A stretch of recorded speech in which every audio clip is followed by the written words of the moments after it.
Ľudne trošku s tými dverami viac buchni, bohužiaľ tu sa inak nedá. Brzdy teraz dobre brzdia, ale oproti moderným autám je to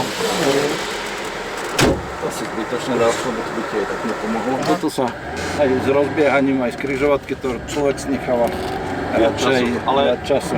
To auto fakt nemá nejaký problém. A sedím tu tak celkom vtipne, že nohy mám tak, jak na motokáre. Áno. Ktorou páčkou si dávam vlastne blinker? Je to na vrchná a spodné sú, svetlá sa pripínajú parkovačky alebo Ďalkové.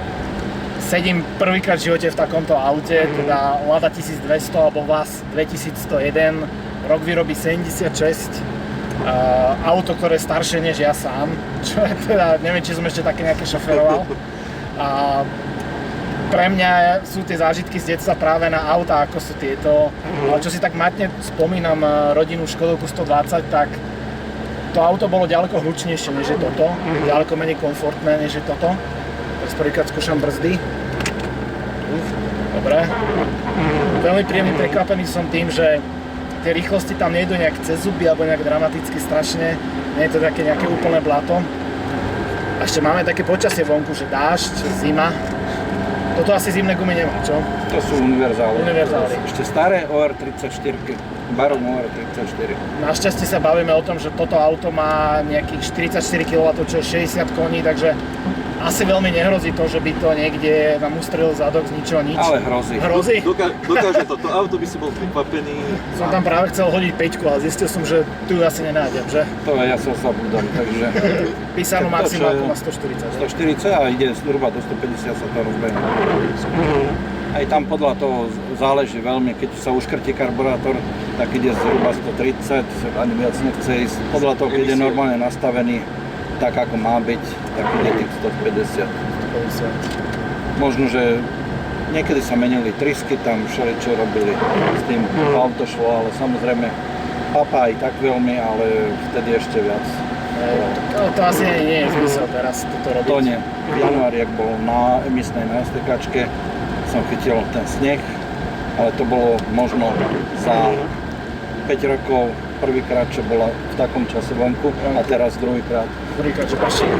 No počasie sme nevyhrali teraz, to je pravda. Vezmi si, Petr, že fakt toto auto mám cca od mojich 17 rokov, už je skoro 10 rokov v rodine a to auto škaredé počasie videlo fakt za tých 10 rokov asi dvakrát. Rozbeh.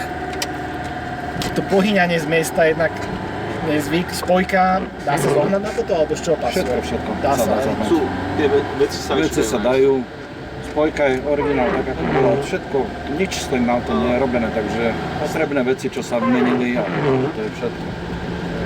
V podstate, keby sa chcelo dať niečo, čož nechceme, športovejšie alebo lepšie, napríklad tá spojka, tak staré Fiaty. Staré, kompatibilné s Fiatom. 124 kolesa. 124, možno niečo zo 131, Mirafiori. Mirafiori tiež na toto. No vlastne toto je licenčná výroba Fiatu 124. Áno. Tam vlastne z toho 131 pasuje aj prevodovka. Áno. A veľa ľudí menilo niekedy ešte, čo možno z vrakoví podonášali 5-stupňové prevodovky. Samozrejme, že potom už aj tie neskôršie Lady alebo Žiguláky mali aj 5-stupňové prevodovky. Toto je zároveň prvé auto v živote, ktoré som videl naživo, že niekto naštartoval kľúko, že vôbec má toto vo výbave. Keď je motor dobre nastavený, všetko krásne naštartuje, aj keď je studený, dá sa. Len ono to treba trošku cviknúť. Bez problémov.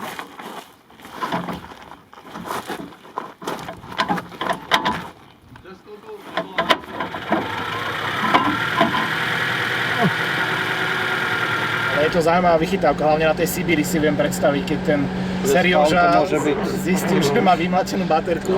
Mne sa páči to, že vlastne toto auto je odnovotý v rodine, že vlastne počet ľudí, ktorí sa na ňom vozili alebo ktorí ho využívali v jednotkách. No. Svokor to auto vlastne hýčka, on bol veľký pedant, hral sa s ním, to bolo tak miláčik.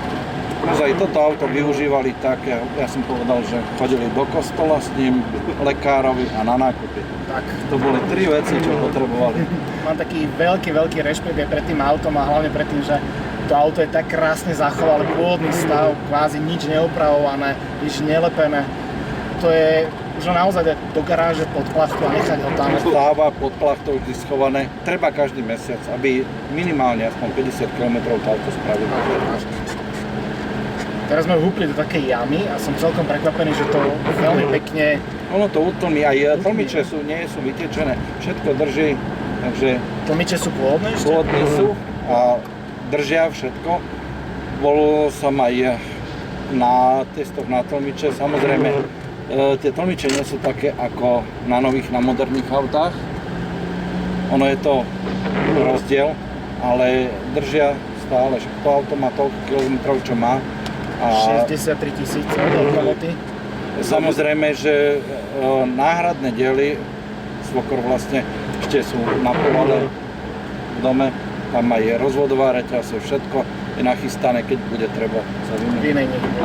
Tam netreba ani platničky meniť, momentálne sú ešte stále dobré, sú náhradné, keď bude treba, príde čas sa vymeniť. Tak, lebo tí brzdy akože brzdia, len človek nie je zvyknutý. To auto nemá posilovač, nič nemá. Vôbec, takže... no.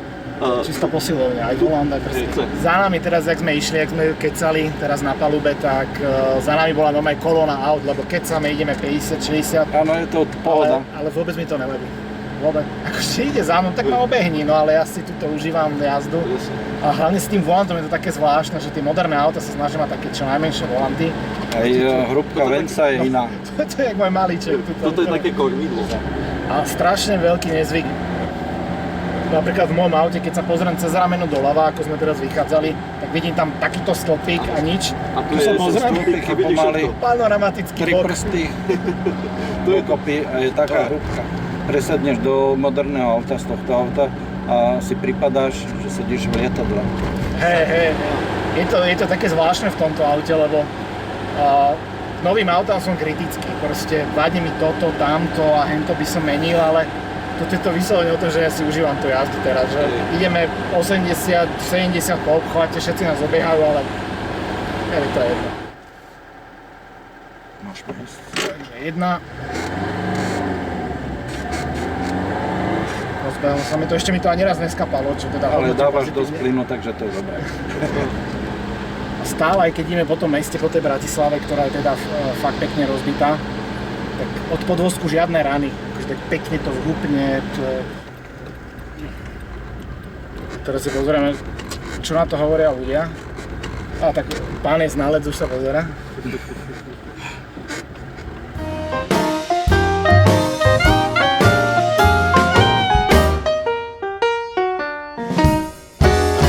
Takže ako hodnotím moju prvú jazdu s týmto veteránom spoza železnej opony? Na moje prekvapenie veľmi dobre, pretože som čakal ďaleko ťažší mučiaci nástroj, ale to auto je celkom príjemné na vozenie, ak si zvyknete na niektoré špecifika, napríklad na brzdy, napríklad na ten volant, neexistuje tam absolútne žiaden posilovač a celkovo je to auto návrat do starých čias, ale na druhej strane veľmi príjemný návrat, takže za mňa určite palec hore a teším sa na ďalšie stretnutie s týmto autom.